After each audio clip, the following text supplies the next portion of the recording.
Good morning, everyone, and welcome to our live coverage of the latest mission from from Vandenberg Space Force Base.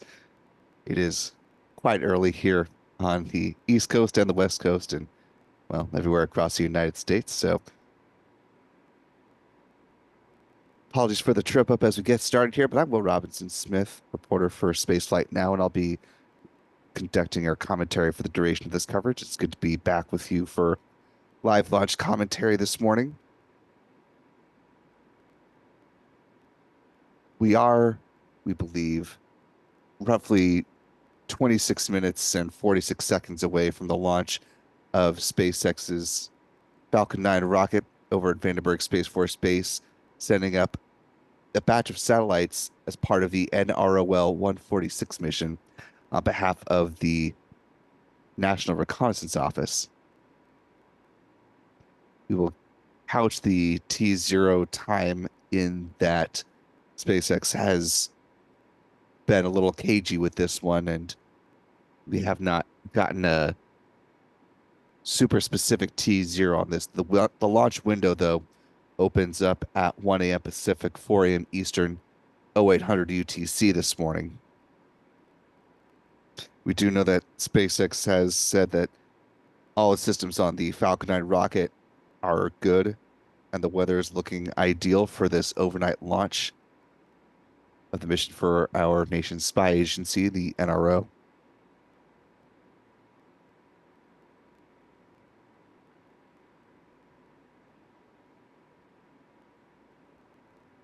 Taking a look, this is not a live picture, unfortunately, of the Falcon 9 rocket, but this is the Falcon 9 vehicle that will be flying on behalf of the NRO, we believe, in just about 25 and a half minutes. This Falcon 9 first stage booster there at the bottom, tail number 1071 of the SpaceX fleet, will be making its 16th flight on this mission. We'll talk a little bit more about its launch history coming up in just a bit. As this is a Vandenberg mission, we do still have support from our editor, Stephen Young, on the technical side, but our launch photographers do have the night off. We'll be back in action tonight over at the aforementioned Cape. So you get ready to launch a batch of Starlink satellites on the Starlink 6-62 mission. Of course, we'll have live launch coverage of that beginning about an hour before liftoff.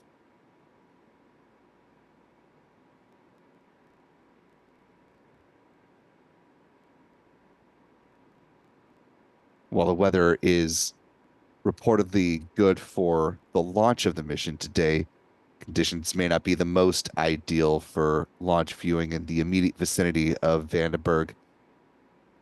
But hopefully for our friends out west in the southwestern part of the United States and the Utah and Arizona area, hopefully you'll be able to get a glimpse of the Falcon 9 as it takes flight and clears some of the lower clouds.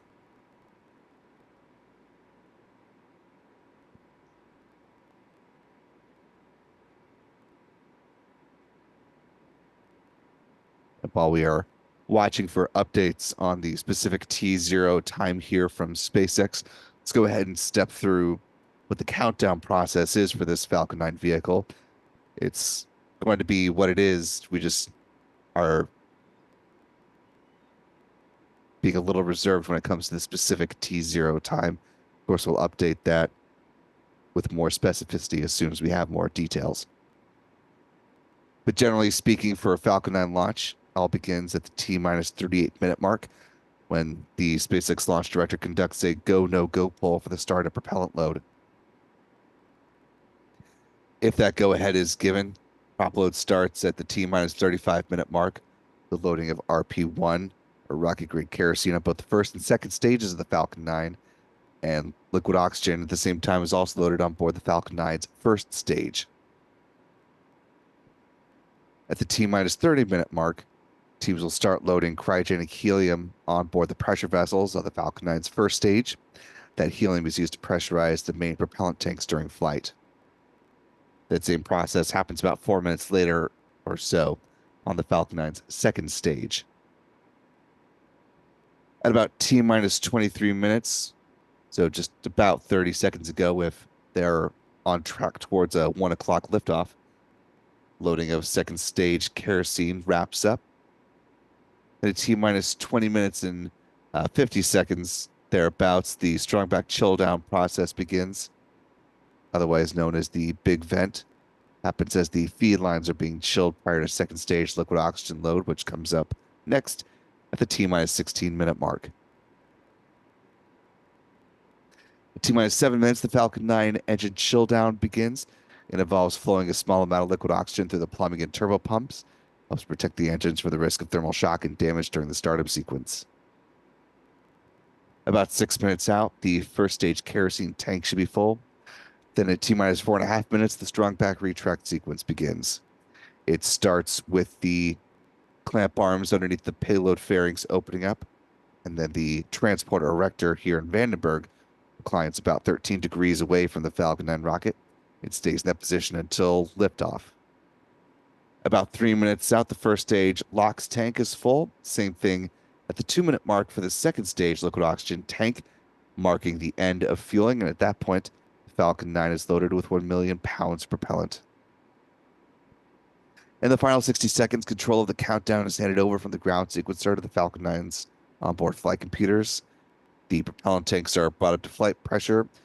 SpaceX launch director will give their go for liftoff, go for launch 45 seconds out. The engine ignition command will be issued at T minus 3 seconds. And if all 9 engines ignite and are healthy, the flight computer will give the command for the hold down clamps to release the Falcon 9 for a T0 liftoff. We believe again in 20 minutes, 31 seconds. We're currently tracking towards a liftoff at the start of the window. And of course, we'll let you know if that changes.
We are, as we believe, T-minus 17 minutes, 12 seconds and counting, as at least countdown to the opening of the launch window today. Again, we will refine that T0 as we learn more information. As is typically the case with the National Reconnaissance Office mission, there is little that is publicly said on the record with any great specificity about the payload on board. But in a couple of different instances in the run-up to this mission, including in some congressional testimony talking about the budget for fiscal year 2025, as well as at the 39th Space Symposium, officials from the NRO did talk about this mission in the context of building what they describe as a proliferated architecture. Essentially, think of a constellation that will be used for reconnaissance, so Earth observation and the ability to look at other satellites in low Earth orbit, as well as some other potential capabilities. While the NRO hasn't said explicitly, outlets like Reuters, who was the first to report this, notes that the payload on board is believed to be based off of SpaceX's Starshield satellite bus, the government equivalent of the Starlink satellites that they're most known for launching these days. Built in partnership with Northrop Grumman off of a roughly $1.8 billion contract that was awarded back in 2021. Earlier this year, ahead of a different NRO mission that was NROL 70, which launched on the final Delta IV Heavy rocket with United Launch Alliance. Had the opportunity to hear from Dr. Chris Scalise, who's the director of the NRO, who spoke a little bit about the what they describe as the proliferated architecture. And so here he is in his own words on why that is a needed capability for the NRO. We actually started about 5 years ago launching some prototypes, moving down in this path, because we realized that we needed a proliferated architecture, and we also needed the larger systems as well in order to meet our full mission. But I'll focus a little bit more on the proliferated architecture. We recognized that we had challenges, as we mentioned, with Russia and China trying to deny our ability to operate space. So that was one reason. The other reason we needed it is we recognized that we needed to have more persistent coverage of the Earth. So there's an open mic somewhere. Yeah, excuse me, there's an open mic, if you could please mute. So we needed to proliferate. Now that required us to really go off. If you're going to proliferate, you need to be able to get it down to a price point that is workable. So we started working with the industry, as I said, about 5, maybe 6, 7 years ago, to go off and do that. And we now have, a series or a few companies that are actually building, production spacecraft. So we've taken advantage of that, and we've partnered and gone out and worked with them to have the base for our proliferated architectures as we go forward. And that also means working with the payload providers so that we have a more manufacturable, cost-effective payload that still delivers the mission. We've been doing all of that, and we're now in the process of actually deploying those capabilities as we speak, and we need to go off and of course do more. We have more launches coming up and more development coming up as we go along. And just to reiterate, that doesn't mean that we're not going to be launching systems like we'll be launching tomorrow. We still need those capabilities in order to overall accomplish our mission. But you're correct. We are proliferating, and we're expanding our vendor base to take advantage of those more mass-produced spacecraft.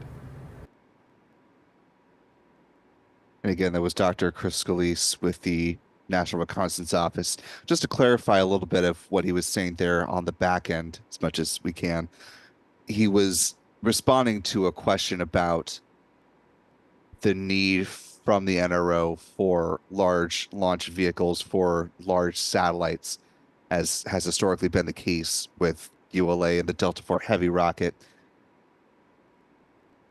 And essentially, he was saying that, yes, while they will still continue to launch some of those, they are moving towards a different uh, frame of mind, different thinking about these types of missions and how they can structure them moving forward.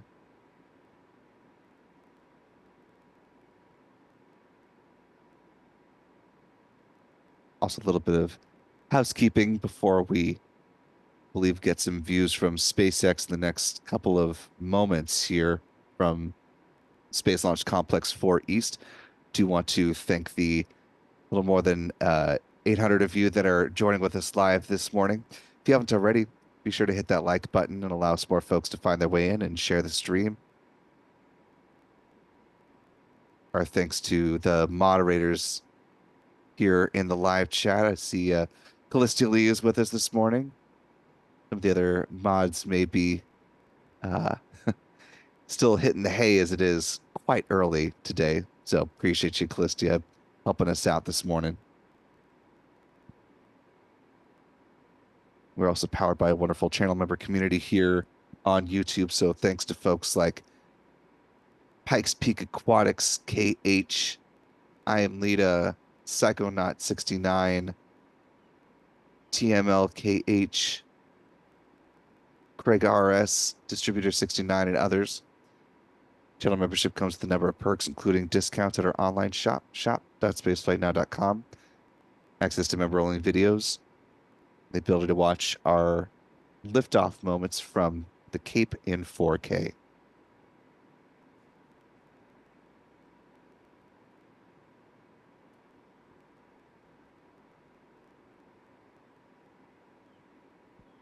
Before we start getting some views from SpaceX, want to quickly talk about the trajectory for today's Falcon 9 flight. Of course, launching from SpaceX's active Falcon 9 pad here at Vandenberg Space Launch Complex 4 East.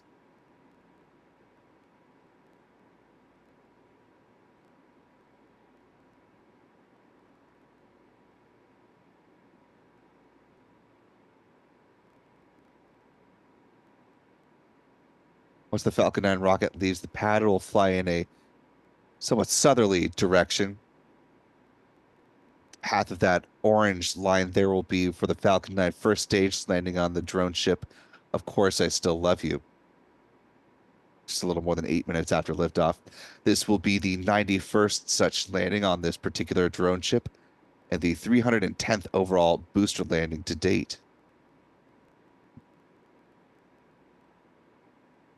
Certainly is a busy time right now for SpaceX as they are also in the midst of preparing for a couple of Falcon flights from here in Florida, a couple Starlink missions heading up to low Earth orbit. Also, at the same time, they are tracking the 4th integrated flight test of their Starship rocket in southern Texas, with a launch date of potentially, and I'll throw a giant asterisk next to that, of June 1st.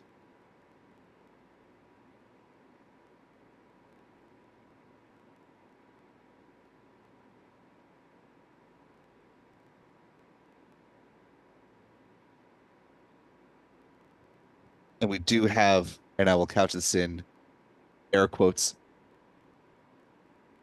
views of the Falcon 9 rocket from Vandenberg Space Force Base, although it is very characteristically foggy as we head into the liftoff of the Falcon 9 rocket.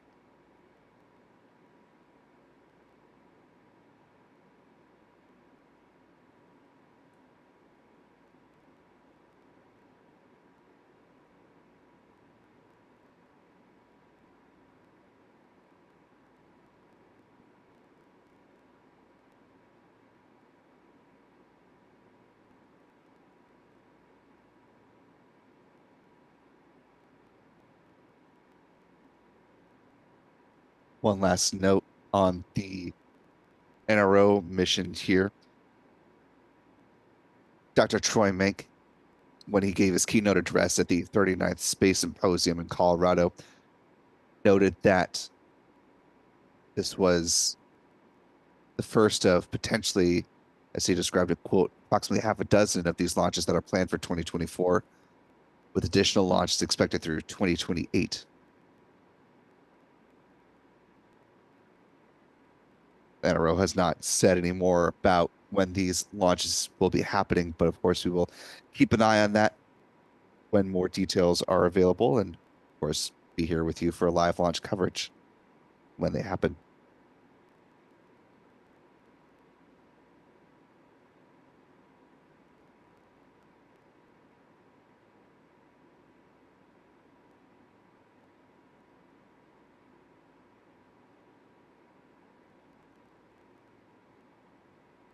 Now, T minus 6 minutes, 51 seconds and counting. Do have confirmation that the engine chill down has started. It involves flowing a small amount of liquid oxygen through the plumbing and turbo pumps on the Falcon 9's Merlin 1D engines, thermally conditioning them for liftoff in about 6.5 minutes.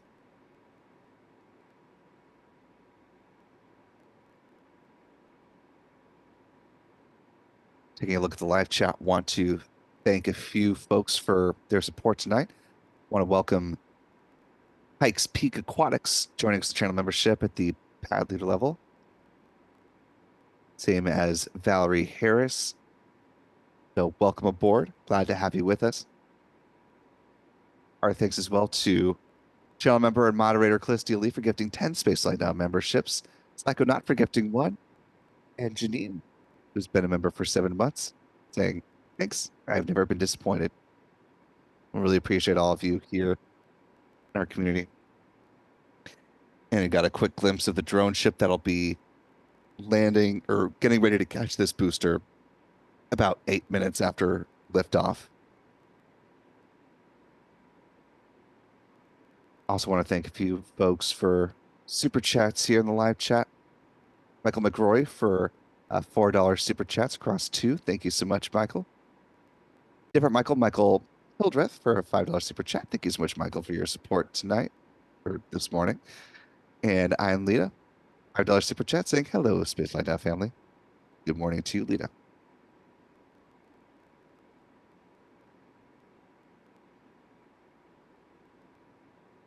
Also, point of note, because this is an NRO mission, there will not be views from the Falcon 9 upper stage, so they will land the booster and then we will cease getting views from SpaceX this morning.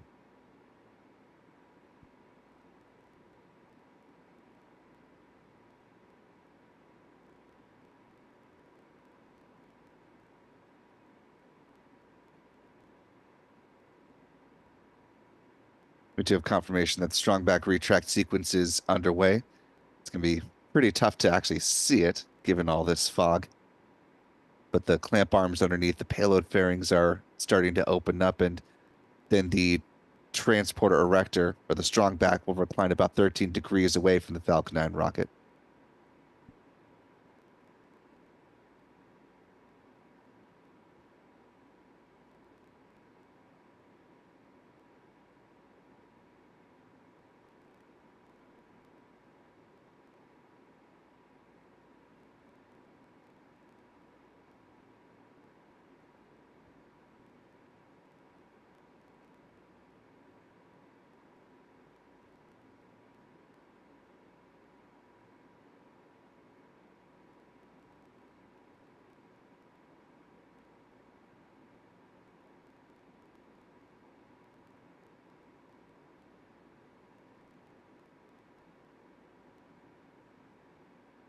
Now a little less than 3.5 minutes away from the planned liftoff of the Falcon 9 rocket. Coming up next, we are expecting to hear the call out for first stage LOX load. The call out should be coming momentarily.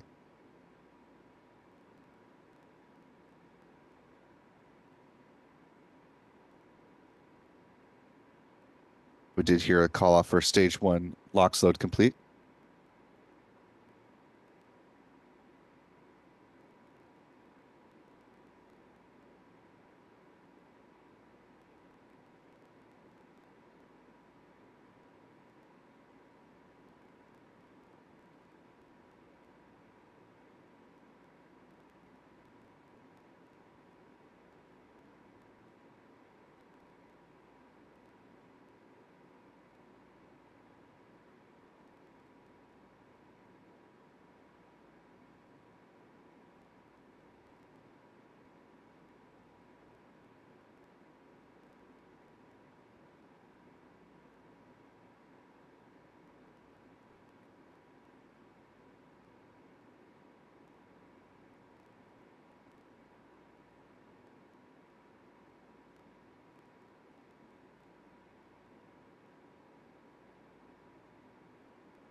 Now T-minus 1 minute 40 seconds, and we do have confirmation that second stage LOX load is complete. Falcon 9 is now fully loaded with 1 million pounds of propellant.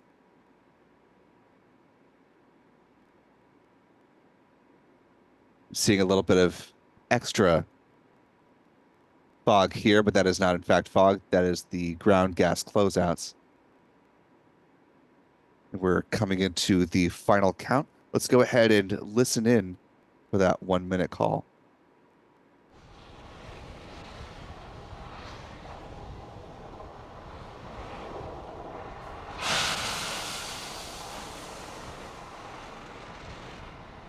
Falcon 9 is in startup. Great call out, which means that Falcon 9 is now on internal power.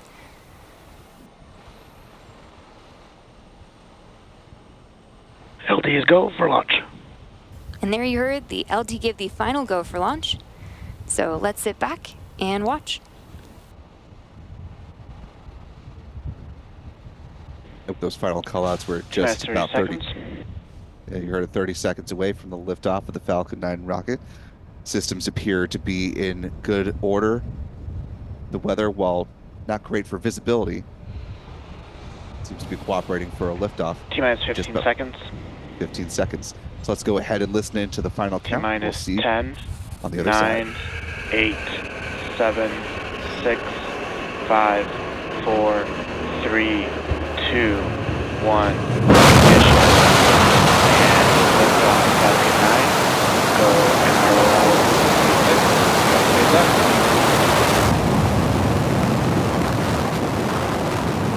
Vehicle is pitching downrange. Engine chamber pressure is nominal.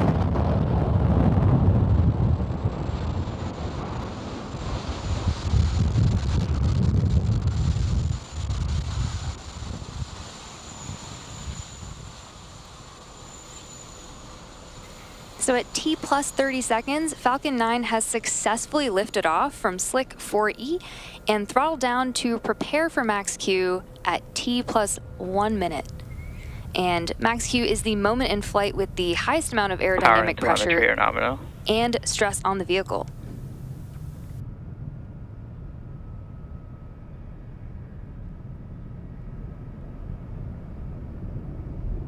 Falcon 9 is supersonic.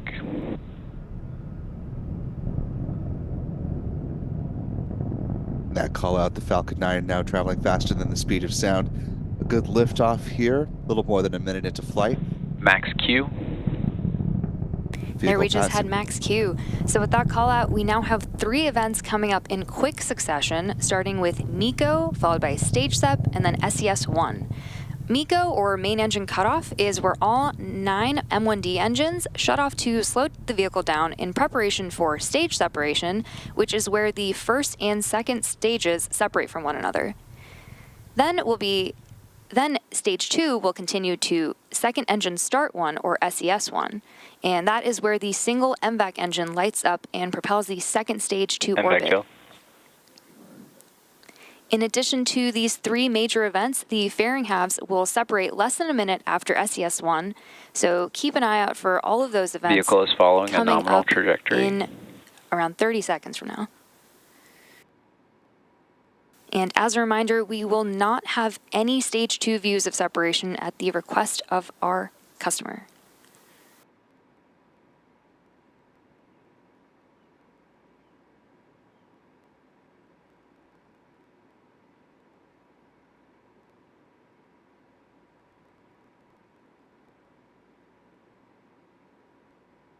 MECO.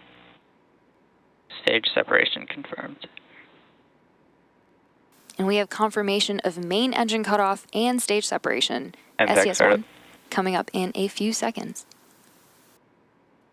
There it is.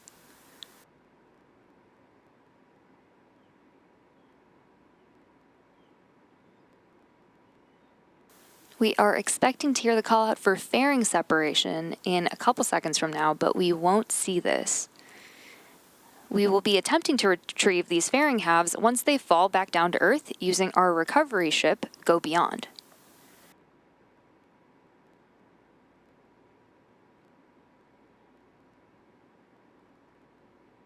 Fairing separation confirmed. And we just confirmed fairing separation. And you also heard and maybe even saw those 3 events that happened back to back, which again were MECO, stage separation, SES1, followed about 30 seconds later by fairing separation. We'll be attempting to retrieve these fairing halves again today back on Earth with our recovery vessel, Go Beyond. And coming up in about 3 minutes from now, the booster will initiate its entry burn Both to vehicles begin are its following journey nominal trajectories. to the Of Course I Still Love You drone ship that is currently in the Pacific Ocean. Great call up.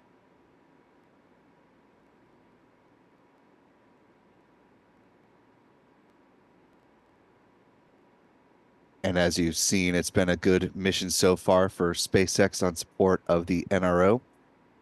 Because this is a classified payload, that is why we're not getting those views of the Falcon 9's second stage. Neither of the payloads themselves, nor of the, Merlin vacuum engine itself. Now 4.5 minutes here in flight. Coming up, the first stage entry burn will begin at just about 6 minutes and 6 seconds. That'll be a 21-second burn, relighting 3 of the 9 Merlin Merlin engines on the Falcon 9's first stage, slowing the vehicle down as it makes its way towards the drone ship. Of course, I Still Love You. It's a little bit hard to see, but you can, well, not in this view, this is internal to the first stage, but a second ago as you were looking through the 2 hypersonic grid fins, you can see a little burst. This is, of course, ground tracking views from SpaceX. Views inside the Falcon 9 first stage.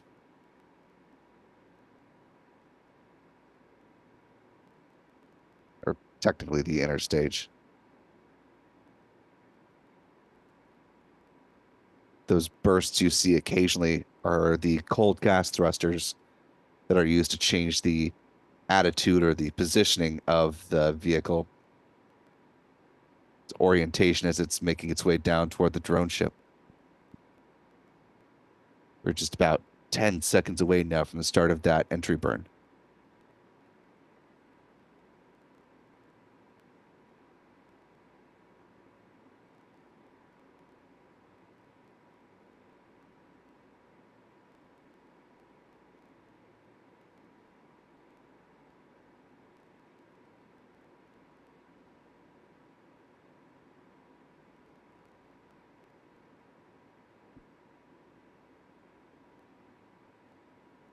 So SpaceX has ignited engines 1, 5, and 9, according to their commentator.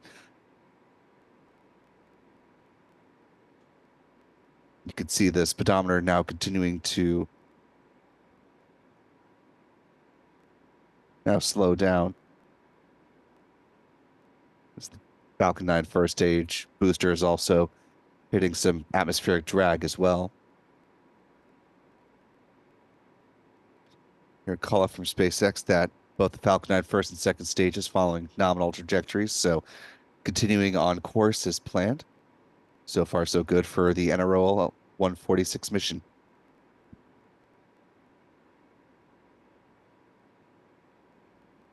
Coming up in less than a minute at about T plus 7 minutes and 51 seconds, be the first stage landing burn.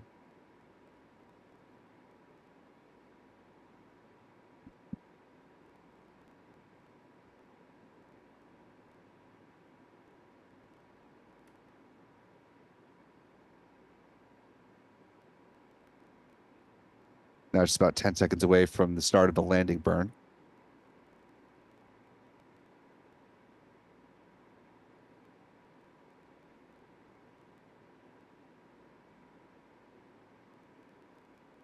And there you can see it beginning here on your screen.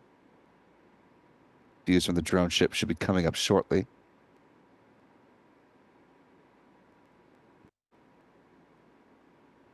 Landing leg deploy.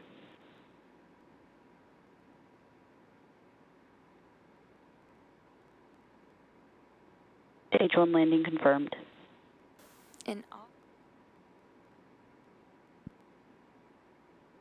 And you see for a 16th time, this Falcon 9 first stage booster, tail number 1071, has launched and landed and is now safely on the drone ship.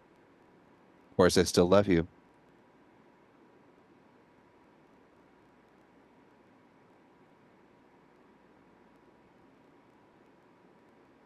It's a nice little extended view of their fire suppression system.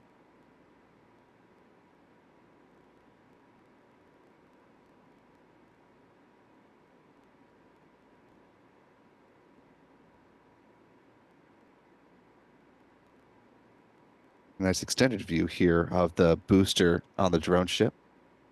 Lingering just a little bit longer since SpaceX is now peeling away because of, it's a classified payload on board the Falcon 9 upper stage.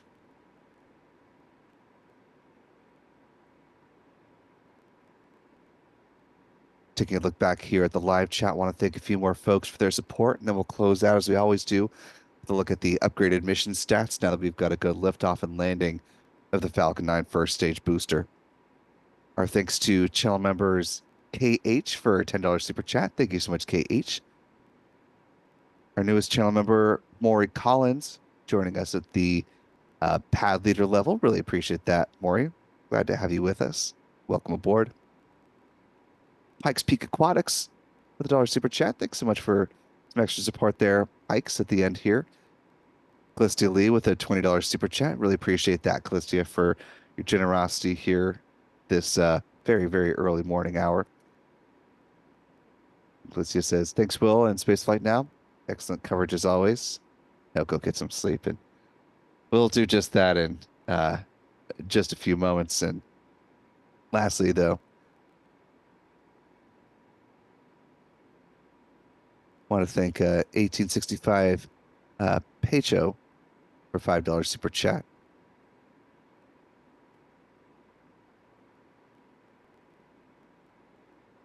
Noting in their words the importance of, again, what we believe are satellites built off of SpaceX's Starshield satellite bus. Taking a look now, rounding us out here at our mission stats. This was the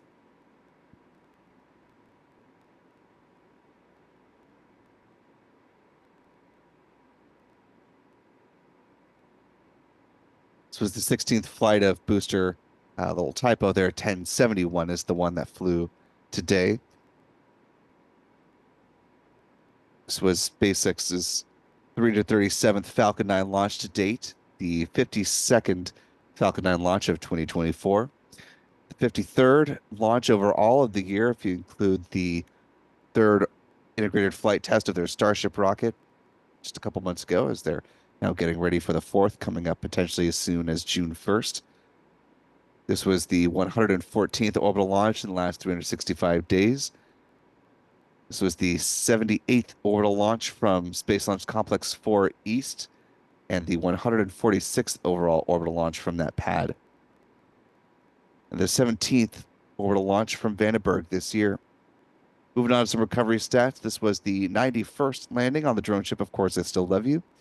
the 242nd SpaceX drone ship landing, and the 310th Falcon booster landing to date, including Falcon 9 and Falcon Heavy. Finally, bringing it out to some industry stats from around the world. This was the 17th orbital launch from California, the 55th orbital launch from U.S. soil, the 59th orbital launch from U.S. rocket company. Of course, we did have the delay of the launch of NASA's Pre-Fire 1 spacecraft on board of Rocket Lab Electron rocket from down in New Zealand. They're having some inclement weather, and so that launch is now delayed until Saturday, May 25th. Of course, as we mentioned at the top of the broadcast, the launch of Boeing Starliner spacecraft on top of a ULA Atlas V rocket has been delayed to an undetermined launch date and time, as they're continuing to pore over the data from the hydrogen leak on one of the thrusters on the spacecraft's service module. Oh, excuse me, helium, not hydrogen. Did I mention it's 4:13 in the morning here on the East Coast? Anyway, bringing it back to our mission stats. This is also the 97th orbital launch from around the world. Here's where our pie chart stands now. U.S. with 59 launches on the year, still holding a little more than 60% of the pie. China with a quarter of the launches with 24. Russia with 7. Japan with 3. India and Iran with 2 apiece as it stands this morning. And that will do it for our live coverage this morning of the NROL 146 mission. Of course, we'll stand by for confirmation of deployment of the, we believe again to be Starshield based satellites. That likely coming later this morning from either SpaceX or the NRO themselves. And we are also tracking the launch of Falcon 9 rocket coming up from the Cape here on the other end of the day. So hopefully we will get an update from SpaceX as well on the specific T0 liftoff time for the Starlink 6-22 mission, but the window on that opens up at 10:33 p.m. Eastern tonight, 02:33 UTC. So we will be back with you for live launch coverage on that mission about an hour before liftoff. So bring it on back here to YouTube to watch that coverage. Go over to spaceflightnow.com to see the updated launch schedule, and of course to read all our coverage on what's going on the Space Beat. Our thanks to Callistia Lee for holding down the moderator duties this morning, to Stephen Young for running the technical operations of the broadcast. Oh, I see Stephanie B popped in and joined us this morning. Good to see you, Stephanie. And most importantly, thanks to you, hopefully at home, for joining us for our live launch coverage this morning. We will see you hopefully later on this evening for the Starlink 6-62 mission. I'm off to bed, and so for all of us here at Spaceflight Now, I'm Will Robinson Smith. Be good to yourselves, be good to others. Hope you have a wonderful, what is today, Wednesday? Yeah, hope you have a wonderful Wednesday, and we will see you next time. Coming up very soon. Oh, be sure to subscribe to Spaceflight Now on your way out the door. Till next time, bye-bye.